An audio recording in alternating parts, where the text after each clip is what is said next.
naman. Okay, next question. Ngayon, kung tagapagligtas yan, yung tinatawag na Objection, moderator. Objection, proceed. moderator. Objection, negative. Pinagbabago niya yung words eh. Di mo ko maluloko.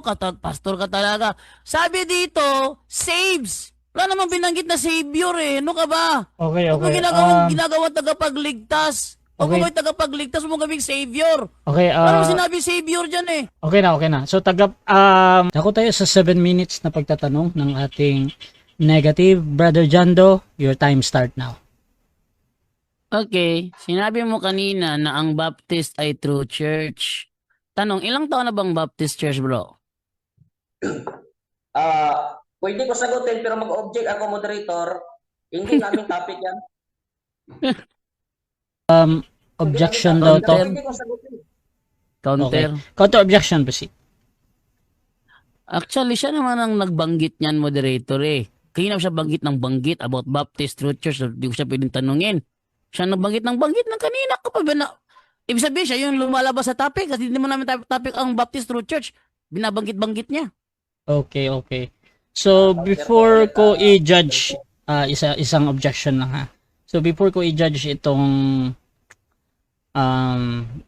kasi out of topic to. Tinatanong ko muna si Brother Jando, ano po yung kinalaman sa tanong mo patungkol dito sa Christ, ano? Ang malaking kinalaman dito, moderator, ang sabi niya kasi, hindi kailangan ng iglesia. Okay. Tapos, binanggit niya na ang Baptist lang daw ang true church. Kaya tinanong ko siya ngayon, ilang taon na ba ang Baptist church? Kasi kaya na pa siya banggit about Baptist church. Okay. So ganito, judgment natin dito pag kinokonek talaga ng ating nagtatanong doon sa topic, ay tinatanggap ko yan. However, kung para sa kabila, malayo na talaga to, pwede kang gumamit ng 10 second, Pastor Ruben. So gagamitin mo ba? Sasagot po ako. Proceed.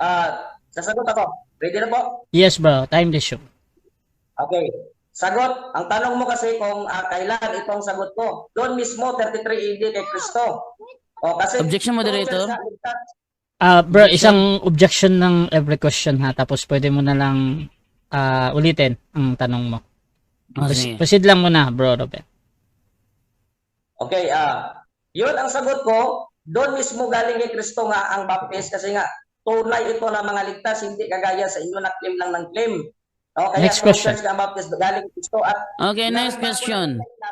Okay, next question. Dahil inamin mo na ang Baptist pala daw ang true church na siyang tinatag ni Kristo na siya kanyang ililigtas ni Kristo, ang tanong ngayon, nung nakarating ang iglesia sa Antioquia, sino ang mga naging obispo ng Baptist doon? Marami. No, si Apostol Pablo mismo ang nag-aaral doon mismo. Marami mga nangaral doon, mga apostolis, nangaral sila mismo doon, maraming mga Kristiyano. Next question, out of topic ha. Next question. Saan natin mababasa na si Apostol Pablo ay bishop sa Antioch? Wala pong sinabi na gano'n na siya doon. Marami doon. Marami doon mga pumunta doon na tinatawag na nag-share. Litra por litra, walang mababasa. Pero si Pablo, bishop yun. Kasi nga, sabi niya nga, yung nagdi-discern bishop na mangaral ng salita ng Diyos, yung mangulo. Bishop, ang ibig sabihin, nangangaral ng salita ng Diyos or pastor. Next question. Next question. Yung third bishop of Antioch na si Bishop Ignatius, bishop ba ng Baptist yun? Hindi yung bishop ng Baptist, hindi yung ligtas. Hindi yung ligtas at wag mong ano yun. Hindi naman yung ligtas, kaya nga kayo nga, hindi kayo ligtas, ibunga kayo ng mga taong mga kumontra sa aral ni Kristo. Kaya nga, kumukontra kayo na si Kristo hindi sapat sa kaligtasan, nakalain nyo yan, mag-claim kayo na kayo ang true church. Kaya hindi true church ang topic natin ngayon, doon ka mag-focus sa ating topic. Okay, next question. Bakit mo sinabing hindi siya Bishop of Antioch? Marami namang historical record na si Bishop Ignatius ay Bishop of Antioch. Okay, sagot. Bishop nga siya ninyo sa Katolik, hindi sa Baptist kasi nga hindi naman siya tinatawag na kay Kristo galing. Kontra nga siya sa aral kasi nga ang aral ninyo, parehas kayo, hindi kayo naniniwala sa kaligtasan na kay Kristo sapat na sa kaligtasan. At hindi ang ating topic yan. Nako, next question. Okay. Sabi mo, hindi sa iglesia ibibigay ang eternal life. Kung ganun, kanino? Okay, ang sagot ko, dito nga natatanggap kay Kristo ang kaligtasan na eternal life pag nananampalataya at yun Objection, ang ibig sabihin moderator. ng tao. Objection. Anong Hindi ko objection? tinatanong kung kanino matatanggap ang eternal life. Hindi ko tinatanong yon. Ang tanong ko, hindi daw sa iglesia ibibigay ang eternal life. Kung ganon, Objection po. saan? Counter. Counter objection. Proceed. Wala akong sinabi na ang iglesia hindi binigyan. Natatanggap nga kami, iglesia nga kami Kristo, tinanggap nga namin yung eternal life Okay. sa pamagitan kay Kristo, hindi yung sa pagpasok sa iglesia. Okay, so ganito. Bro, Jando, magre-replace ka ba or doon ka pa din sa tanong mo? Okay. Lipat ako ng ibang Proceed, bro. tanong.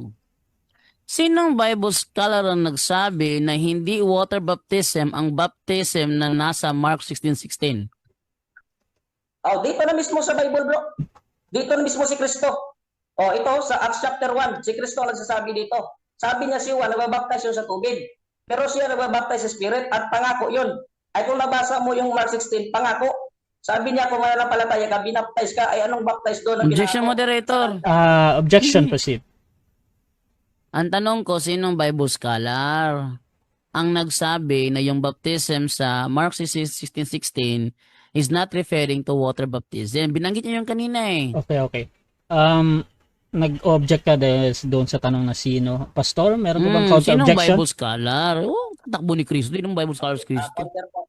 Proceed, bro. Counter, Proceed, bro. walang Bible scholar na magsasabi diyan kasi si Kristo ang nagsasabi dito. Si Kristo ang sinabi Okay. ko eh. Ay sino ba ang paniliwaan mo? Yung Ayan. Next question. Okay, Saang so talata okay na yun ha. sinabi ni- Proceed. Saang talata sinabi ni Kristo na ang bautismo sa Mark 16:16 ay hindi water baptism? Saan talata mababasa yon? ito nga, oo. Acts chapter 1, 3-5. Sabi nga ni Kristo, doon yun mismo sinabi niya na nag-assemble sila. Di ba? Nag-assemble sila sa Mark 16 bago bumalik sa langit. Sabi niya si Juan, nag-baptize lang yun sa tubig, pero siya nag-baptize sa Holy Ghost. At doon nangyari yung baptism sa Holy Ghost after believe. Sabi ni Paul din, pinalo-up ni Paul sa Ephesians 1:13. At hindi mo mabasa na after water baptism, siniliwan ka ng Holy Spirit. Doon lang sa tinatawag believe. May binanggit ba sa Acts 1:3-5 na Mark 16:16 o walang binanggit? Binanggit dito bro, sa diwa.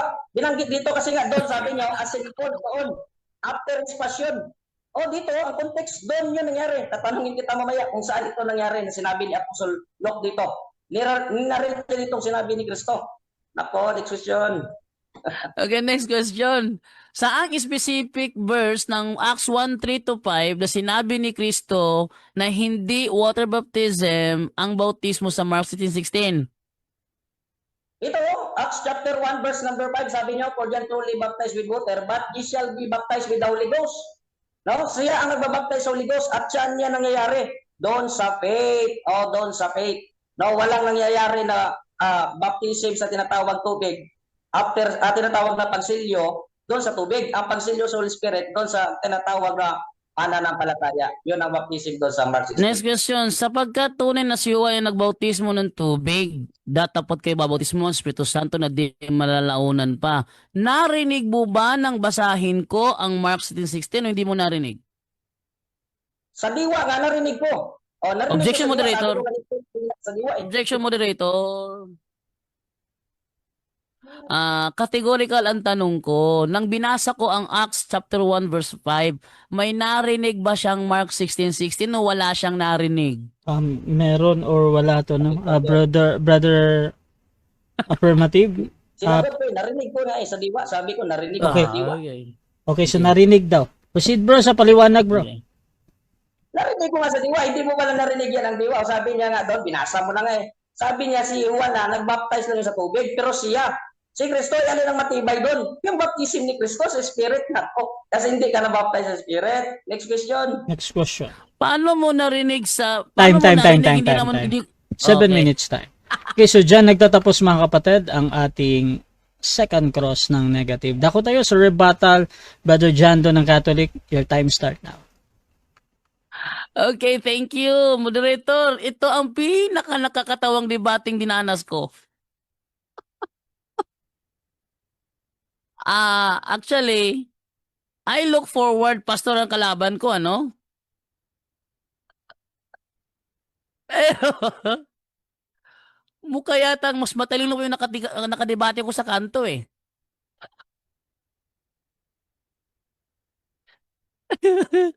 Nagbabanggit siya ng mga words, tapos pag tinanong, hindi na sa tema.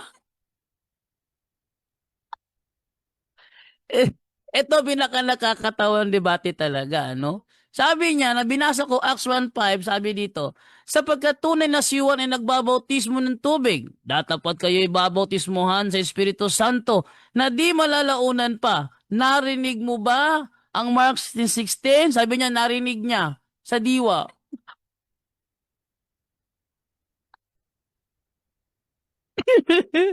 Narinig si... Yung lang ako binanggit, paano mo narinig? Pag sinabi kasi, narinig, hindi galing sa'yo. Pero kung unawa mo, galing sa yung unawa mo, malamang sa unawa mo nandoon. Pero pag sinabing narinig kasi, wala akong binanggit, paano mo narinig?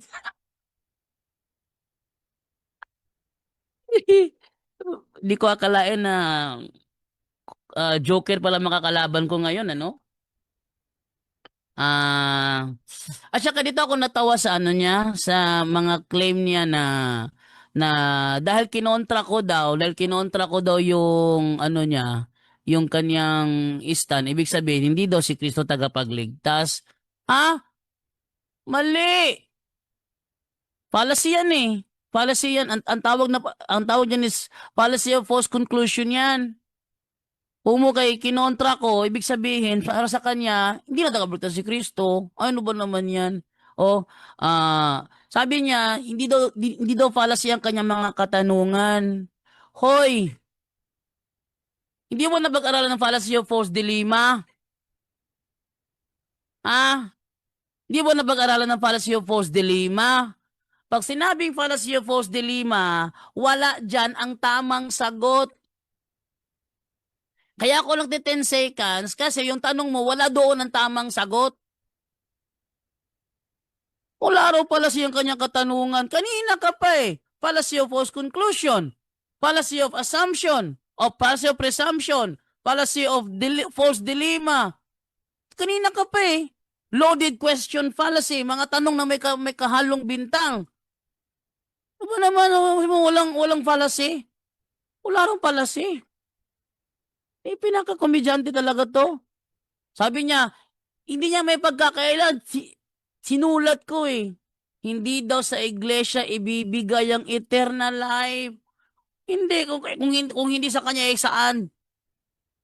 Ano ba naman to? Hindi daw ililigtas ang church. Hindi ililigtas. Ba't siya tagapagligtas?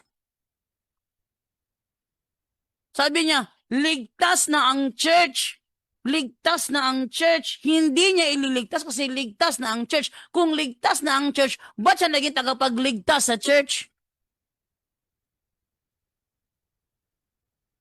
Pwede bang maging tagapagligtas? Iligtas na nga. Ano sabi ni Kristo? Ang mga may sakit ang nangangailangan ng doktor. Paano ka hihingi ng doktor kung wala ka namang sakit?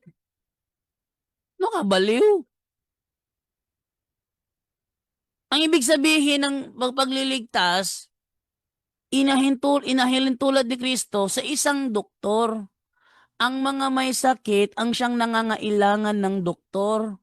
Ang sabi niya, hindi ililigtas ni Kristo ang church kasi ligtas na sila.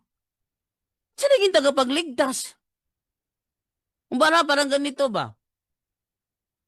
Hindi gagamutin ni doktor ang mga pasyente. Kasi ang mga pasyente okay na. Basta naging doktor doon. At pag naging pasyente sila, ano ba namang klaseng kalaban itong nakalaban ko ngayon? I look forward, pastor ang kalaban ko. Kunyada daw. Tingnan mo, Mismong apelyido, nagsinungaling pa. Hindi pala kunyada itong kalaban ko eh. Pero sa kanyang profile, ano siya, Ruben Kunyada. Hindi pala Objection po, kunyada tong moderator. Objection po. Oh, Nami-personal ito kasi middle name niya ng mama ko eh. Nami-personal ito eh. Middle name niya ng mama ko, anong pakialam mo dyan? counter objection. Okay, counter objection proceed. Kanina pa siya namimerson sa akin, ignorante ako. Mga below the belt na mga message sa akin kanina, hindi naman ako nag-object ah. Ba't ka mag-object ngayon? Totoo naman talaga. Yung account mo, kunyada, tapos ikaw eh, ibang-iba apelido mo dyan. Kung Okay. magre-reklamo, backclass daw, backclass. Okay, so ganito mga kapatid ha. Sa akin kasi as long as hindi naman nagmumura at nababanggit naman yung Yes. apelyido, okay lang yan mga kapatid ha. Doon lang talaga sa pagmumura at personal na panglalait. Pero yung pagbigkas lang ng apelyido, kung may issue doon, kahit proceed pa din. Pero by the way mga kapatid, Oh. gusto ko lang i-remind si Brother Jando na na-offend yung kabilang panig pag binabanggit niya yan. Pero hindi ka nakakalabag ha. So proceed lang. Kanina nga, na-offend ako kanina. Umiti lang ako eh. Totoo naman talaga. Account niya is kunyada. Tapos, ano pala, iba pala apelido niya. Eh, nagsinungaling siya sa apelido niya. Oh, ito pa. Oh, may binanggit pa siya kanina na na tinanong ko siya kanina, sino ang Bible scholar na nagsabi? Sabi niya si Kristo. Ha, si Kristo Bible scholar? Ano nga si Kristo Bible scholar? Sinong Bible scholar ang nagsabi na yung bautismo sa Mark 16:16 ay hindi water baptism? Sino? Kasi nag-interpret ka eh. Kung hindi ka sana nag-interpret, malamang hindi ako magtatanong ng ganyan. Nag-interpret ka eh, hindi daw yung water baptism. Eh, sino ang nagsabi? Sino ang Bible scholar nagsabi? Sabi niya si Kristo. Ha? Si Kristo Bible scholar? Grabe ka, komedyante itong taong ito. Patawa naman pala to eh. Actually, nag-enjoy ako sa mga komedyanteng ganyan. Totoo lang, hindi ako galit ha. Ako'y nag-enjoy. Kaya ako napahilig sa mga programa ni Eli Soriano kasi patawa rin yun. Oh. Ngayon, hindi ko to naitanong sa kanya kanina eh. Sayang, hindi ko naitanong ito. Ha? Yung sa unang Pedro 3:20, ang tao naligtas sa tubig. Ano ibig sabihin ng tubig doon? Tingnan natin ha. Ating basahin yan sa Biblia. Unang Pedro, Kapitulo 3, versikulo 20. Ito ang sabi ayan Nasa loob nito'y kakaunti. Sa makatuwid ay walong kaluluwa ang nangaligtas sa pamamagitan ng tubig. Saan sila naligtas? Sa pamamagitan ng tubig na ayon sa tunay na kahawig ngayon, nagligtas. Sa makatuwid bagay, ang bautismo. Ating basahin sa English ito. Ano sabi sa English nito ha? Which was a symbol pointing to baptism, which now saves you. Ano ba yan? Which now saves you. Hindi daw water. Basahin nga natin, di ba water? The days that Noah was building his boat, the few people in the boat, 8 in all, were saved by the water. Saved by the water. Ano yung water na yan? Which was a symbol pointing in baptism, which now saves you. Enough ba? Ba't kailangan ba kasi bautismuhan? Kung hindi pala sapat kung sapat na pala kay Kristo, Kristo lang sapat na, wag mo nang pabautismuhan. Mali. Kaya nga kailangan bautismuhan bilang palatandaan ng pagsunod kay Kristo.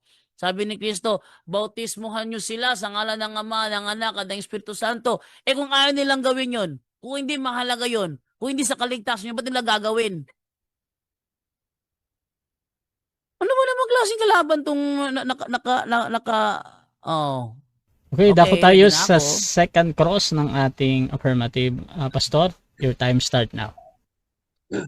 Okay, Brother Jando, ito yung ang tanong ko ngayon sa iyo dito sa Acts chapter 1, verse 3 to 5, no? Saan ba ito sinabi ni Kristo, sabi ni Apostolok? Doon ba ng time na sila ay nag-assemble sa Mark 16:16, yes or no? Yes, sila ay sa panahon na sila ay nag-assemble, sa Acts chapter 1 verse 15, nag-assemble sila doon, 120 in all. Oh. Next question. Okay, so agree ka na nag-assemble sila doon pa yan sa Mark 16:16. Dito ang ninarit ni Apostle Luke dito sa Acts chapter 1, 3 to 5 dahil nga past tense doon yun nakalagay. Tama, mali? Mali. Hindi naman during sa Mark 16:16 yan eh. Hindi yan during sa Mark 16:16. Bakit? Since sa Mark 16:16, ang nagsabi doon, si Kristo. Yang nasa Acts, hindi naman si Kristo nagsasalita dyan eh. May nabasa ka ba si Kristo nagsalita dyan na patungkol sa ano? Sa baptism? Wala naman. Next question. Okay. Sabi mo hindi nagsalita si Kristo, no, dito sa Acts chapter 1. Ay ngayon, premise, sabi dito Objection. ni Apostol Luke dito, premise, Objection. sabi ni Apostol Luke, Pinutol niya yung sinabi ko. About baptism. Idugtong mo naman yung about baptism. Okay, counter objection. Proceed. counter Proceed ba? po. Oh, dala na po lahat yan eh. Dala na po lahat yan, kaya yun ang tinatanong ko dito nga sa kanya. Dala na yun. Okay. Oh. So, ganito ang hatol muna sa ating moderator. So, either tama ang premise or mali, pinapayagan pa din ng moderator yan ha. So, proceed ka lang bro Ruben. Pag may problem, pwedeng gumamit ng 10 seconds. Pastor, proceed. Okay, ito po ang tanong ko, no? Ito. Sabi dito, no, sa Acts chapter 1, 3 to 5, sabi nga dito sa verse 4, and being assembled together with them, commanded them. So, ang assembled dito, past tense ba, yes or no? 10 seconds. Walang binanggit dyan na hindi bautismo ng tubig yan. Next question. Okay, Next question. Sabi mo, walang binanggit dito na, na baptismo sa Spirit. Eh, ito, premise, verse 5, si Objection. Kristo, dito, sabi, Objection muna, Objection. objection, negative. Wala akong sinabi na baptism of spirit. Ano ba naman to? Kung ano binabanggit ko, binabago. Ang Okay. sabi ko, walang sinabi dyan na water baptism sa Mark 16. Ano ka ba? Okay, bro Ruben, counter po. magka-counter ka ba or magre-replace? Kaya nga, sabi ko, Mr. Moderator, sa Mark 16 nga, walang water. Eh, agree naman siya siguro kasi sabi niya nga daw, walang water. Okay. So, ganito, again mga kapatid, doon sa premise, either sinabi o hindi, kung sinong nagsisinungaling dito or nagsasabi ng totoo, pinapayagan pa din ng moderator na mag-premise ang ating nagtatanong. So, Pastor Ruben, proceed pa din. Time resume. Okay, ito no, premise nga, sabi mo kasi dito no, ay sabi ko kasi kanina sa iyo sa aking premise, sa aking stand, wala doon sa tubig sa tinatawag Mark 16. Ito nga sabi dito, itong tanong ko, mayroon bang sinabi dito si Kristo na sinabi ni Luke na ninarit niya, na sinabi ni Kristo, ye shall be baptized with the Holy Ghost? Mayroon ba diyan sinabi sa verse 5 ng Acts chapter 1? Mayroon or wala? Meron o wala? 10 seconds. Proceed. Ayon sa Bible scholar na si Albert Barnes sa kanyang aklat na Barnes Notes on the Bible, ang baptism dyan sa Mark 16 is referring to water, application of water. Next question, 10 Next seconds. question. Okay. Sino ba yun ang mas paniniwalaan mo? Si Apostolok at si Kristo? Or yun ang tinatawag na mga tao lang na hindi sumulat ng Bible? Yes, alin doon? Pareho. Parehas. Kasi Bible scholar to eh.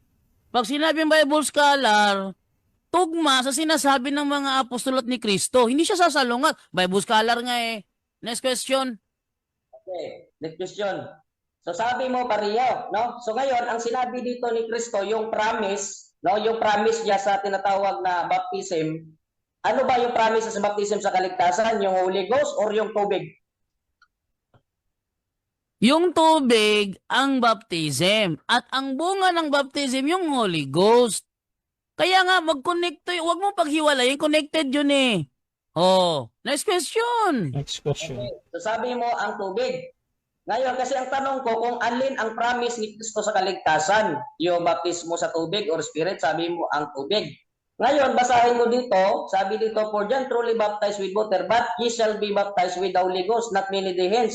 At sabi dito sa verse number 4, wait for the promise of the Father. Ano ba yung promise na i-baptize ni Kristo sa tao na nanampalataya? Yung tubig, kaligtasan, or yung baptism sa Holy Ghost? Alin? Una, tubig. John 3:5, tubig. Pagkatapos yung Holy Ghost, yung ano sinasabi mo ngayon talata. At saka 1 Peter 3:21, talagang tubig ang nag-save sa inyo. Oh, next question. Sabi mo sa 1 Peter chapter 3:20, ang tubig yung nagligtas kasi yung ginamit mo doon sa time yun ni Noah. Tama ba yun, yes or no? Ay hindi, mali. Yung time ni Noah, niligtas sila sa tubig. Pero sa panahon ng mga apostol, ito ay kahawig sa bautismo na siyang nagligtas sa inyo. Hindi mo binautismo yung panahon ni Noah eh. Next question. Okay. Next question. Yan nga, clarification ko nga, sabi ko nga sa'yo, kasi ginamit mo yon yung ang nagligtas kay Noah. So, ibig sabihin nga doon, yung sa time ba yun ni Noah ang sa talata, yes or no? No! Ang sinabi doon, niligtas sila sa pamamagitan ng tubig. Tapos yung tubig na yun sa panahon lang ni Apostol Pedro, ininterpret niya na siyang bautismo na nagligtas sa inyo ngayon. Hindi naman yung mga tao ni Noah yung sinabihan doon eh. Oh, next question. Next question. Kasi ang sinabi doon sa talata, no, nabasa natin, binasa nga kanina mismo, ikaw mismo nagbasa, sabi doon na silang Noah at ang kanyang pamamahay, 8 sila ay naligtas doon sa tubig. Ngayon, kung tubig ang nagligtas sa kanya, kasi nga sabi mo naligtas sila sa tubig, si Noah at ang kanyang pamamahay, ito ang tanong. Historically, balikan natin sa Genesis, ano ba yung tubig na pinadala ng Diyos doon? Tagapagligtas ba ni Noah at ng kanyang pamilya or pinadala ang tubig doon para mag-destroy sa lahat ng tao? Alin? Ay, ang sabi sa 3:20, sila naligtas sa tubig. At sabi ni Apostol Pedro, ito ay simbolo. Counter objection. Moderator. Objection, proceed. Objection po. Kasi Objection. ang tanong ko po, categorical, kung alin doon. No? Kung Alin yung- tagapagligtas ba yun ng tubig na pinadala ng Noah or mag-destroy sa tao? Sumagot ako sa categorical mo rin. So sabi ko, naligtas yun. Naligtas daw, bro. Okay, proceed. Sinagot Naligtas ko daw, naman bro. yung categorical eh. Ba't ka nag-object dyan? Ba yung ano ko, ano? Wait lang, bro. Ganito, bro, Ruben. Ganito muna, bro. Klaruhin mo muna yung pagpipilian tapos ibigay ko kay Jando, ha? Para clear. Sige. Ito po, Mr. Moderator, ang sabi ko, hindi ko sinabi na niligtas. Ang sabi ko, alin ba doon yung tubig sa time ni Noah, pinadala ba sa kanya at sa kanyang pamilya para tagapagligtas nila? Or para mag-destroy doon sa lahat ng mga tao? So, ang pagpipilian Base dito, sa Genesis, tagapagligtas nila or taga-destroy. Bro Jando, pipili ka ba, bro, sa dalawa or mag-counter-object ka? Fallacy of false dilemma, moderator. Kaya 10 seconds 10 ako. seconds, proceed. Oh, yung tubig doon, nagligtas sa kanila.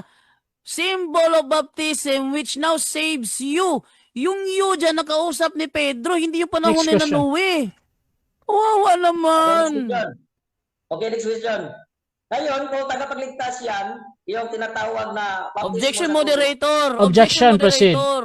Objection, negative. Pinagbabago niya yung words eh. Di mo ko maluloko. Pastor ka talaga. Sabi dito, saves. Wala namang binanggit na savior eh. Ano ka ba? Okay, Huwag mo okay. ginagawa tagapagligtas. Huwag mo may tagapagligtas, huwag mo kaming savior. Okay, Wala mo sinabi savior dyan eh. okay na. So, Pastor, may counter-objection ba or magre-replace ka ng tanong?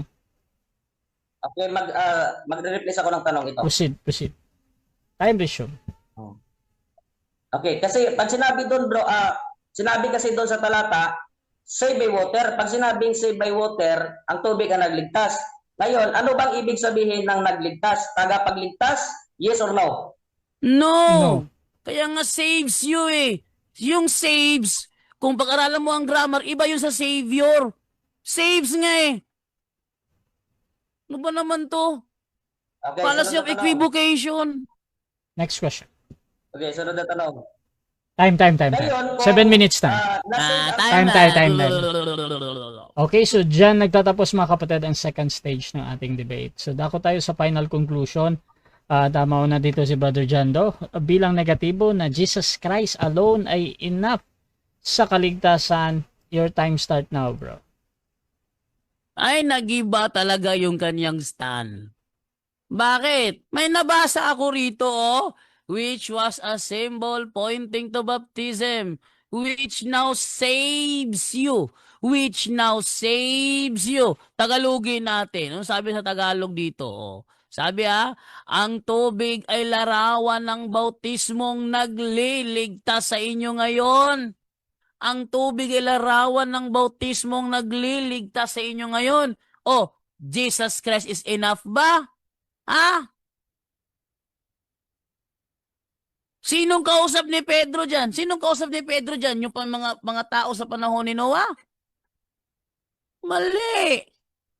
Ang kausap ni Pedro sa 3:21 ng unang Pedro, mga Kristiyano. Mga Kristiyano ang kausap ni Pedro. Diyan din naman yung mga tao doon sa panahon ni Noah. Kasi hindi naman sila binautismuhan. Sila ay nailigtas sa tubig. Sila ay nailigtas sa tubig. Ang tubig ay larawan. Kumbaga metaphor ba?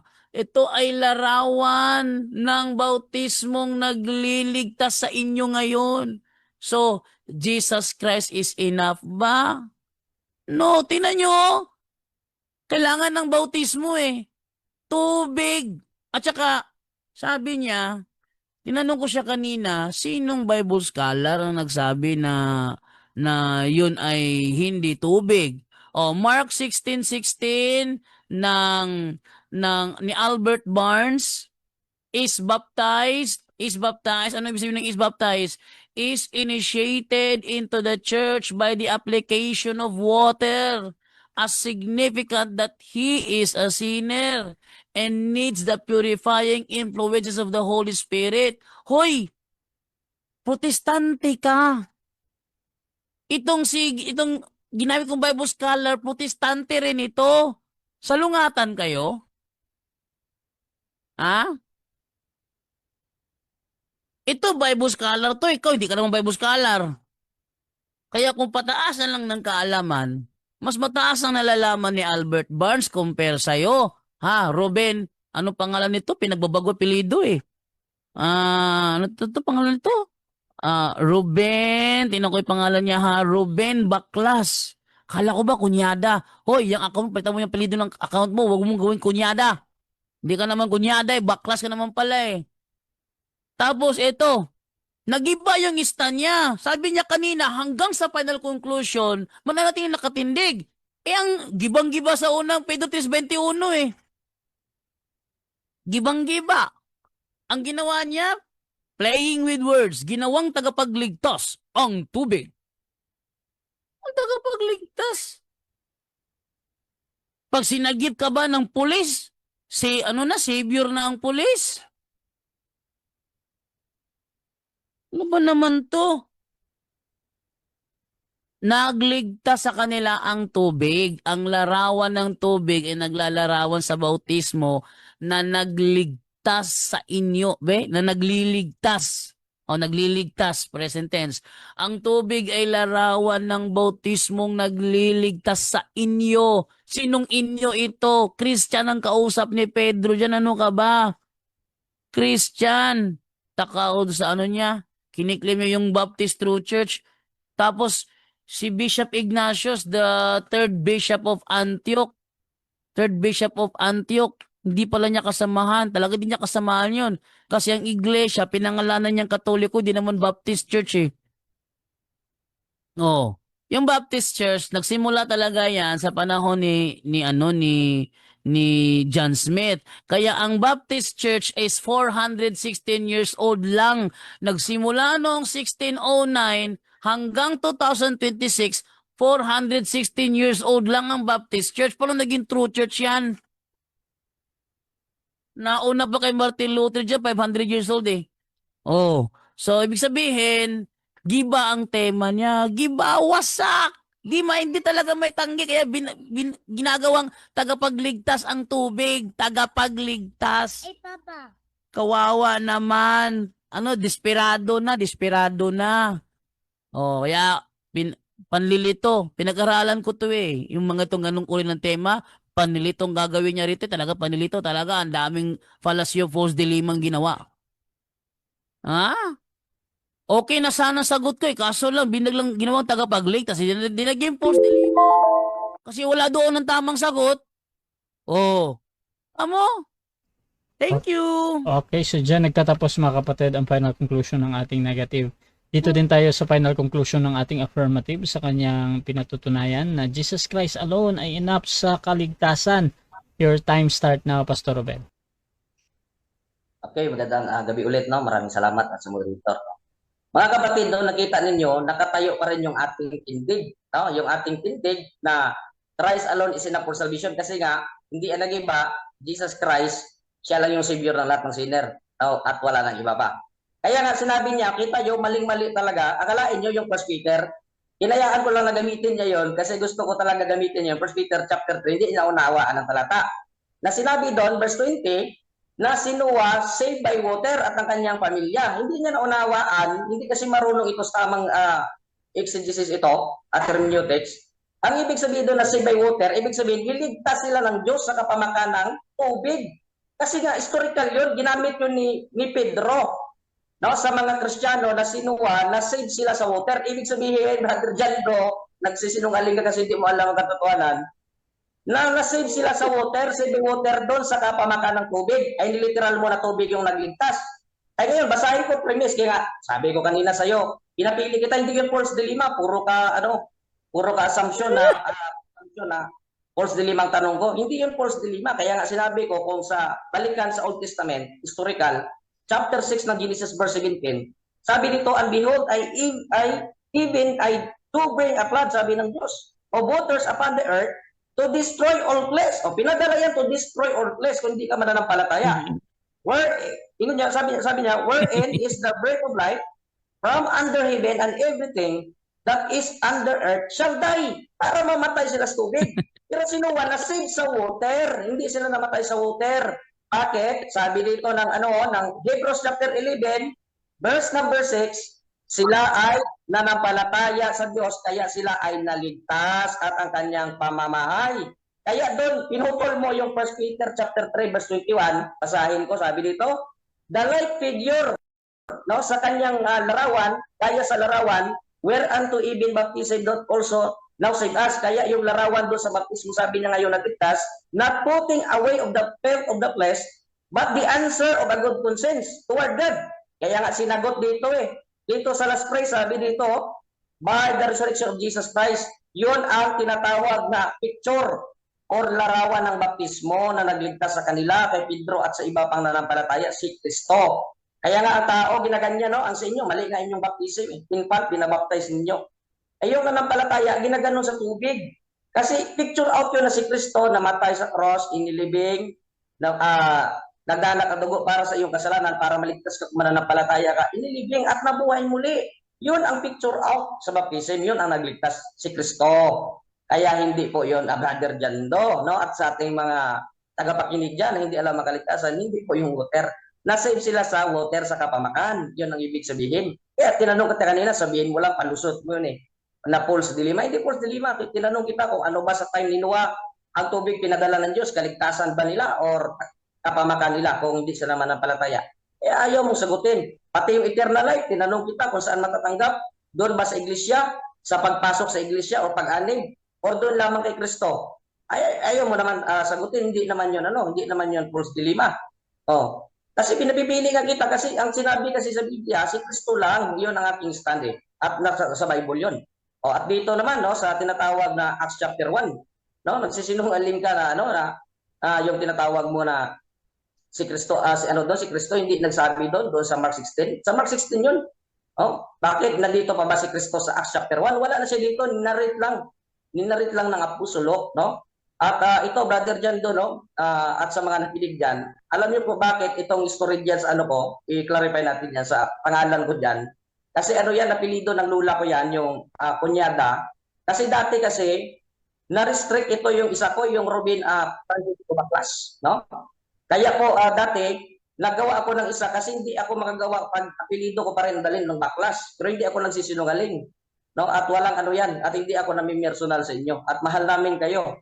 Mga kapatid, mga kaibigan, no? Salamat na itindig natin ating paniniwala kay Kristo na siya lamang ang tanging tagapagligtas at walang iba. At yun po, no? Sa ating katugali, kahit kayo, mahal kayo namin, nagpipray kami na maligtas kayo. Kaya manampalataya kayo sa Panginoong Hesus na tunay na pananampalataya, may pagsisisi na siya lang ang tagapagligtas, hindi ikaw, hindi ang iglesia mo, o sa, ano man yung gagawin mo, kundi si Kristo lang manampalataya ka manalig na may pagtanggap na siya lamang ang tanging gospel or ebanghelyo ng iyong kaligtasan at walang iba. Sabi ng 1 Corinthians 15:1-4, at doon ka maligtas, doon ka makatanggap ng eternal life, mga kapatid, mga kaibigan, at hindi po sa ating tinatawag na iglesia. Kasi ang iglesia ligtas na yan. Kaya nga sabi kanina, Okay, so dyan nagtatapos mga kapatid ang debate natin between Baptist and Catholic. So before natin end yung ating live, syempre gusto ko muna kayo magpasalamat sa lahat ng nanood at makakapanood pa nito. Saan man kayo nakapanood mga kapatid ngayon. So nahin natin si Pastor, pasalamat lang. okay, once again, magandang gabi no, at sa ating moderator, buting moderator no, si Brother Rasya. At maraming salamat dito Vargas pag-moderate. At maraming salamat sa iyong pag-moderate sa amin. At kay Brother Jando din, no? Kaibigan ito natin, no? Hindi tayo namin. So, Brother Jando, salamat din sa iyong time. At sa lahat ng mga nanonood, no? At sa mga kapatiran, no? At sa ating kasamang apologies, Pastor R.A. Quintes, Par Frederick, no? At saka Pastor Jerome, doon sa ano, no? Sinashout out natin doon sa kanila sa San Miguel, Zamboanga del Sur. At sa iba pang kapatiran, maraming salamat sa panonood at sa ibang mga kaibayong pananampalataya. Maraming salamat bang iyo, moderator. Yeah, syempre, Brother Jando, pasalamat din. Okay, salamat sa lahat ng mga nanood at nag-enjoy at natawa sa debateng ito. At nawa bukas, meron pa pala akong debate. Yung SDA naman. Ewan ko lang, sana available yung ating moderator bukas ng gabi. Kung hindi available, hanap ako ng iba.